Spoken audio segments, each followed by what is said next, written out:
BNP chairperson Begum Khaleda জিয়ার সুস্বাস্থ্য ও দীর্ঘায়ু কামনা এবং জাতীয়তাবাদী মৎস্যজীবী দলের কেন্দ্রীয় কমিটির আহ্বায়ক মুক্তিযোদ্ধা মরহুম রফিকুল ইসলাম মাহতাবের ও বৈষম্য বিরোধী ছাত্র জনতা আন্দোলনের নিহতদের আত্মার মাগফিরাত কামনায় মিলাদ ও দোয়া মাহফিল অনুষ্ঠিত হয়েছে।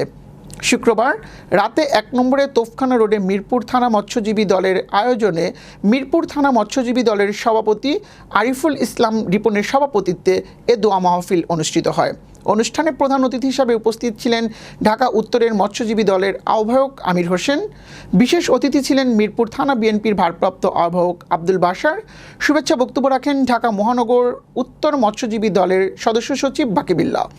অনুষ্ঠানে বক্তারা বলেন, ক্রান্তিকালে সাধারণ মানুষের পাশে দাঁড়ানো প্রত্যেকটা নেতাকর্মীর দায়িত্ব ও কর্তব্য। চাঁদাবাজি, সন্ত্রাসী ও জুলুমকারীদের হাত থেকে দেশকে বাঁচাতে হবে।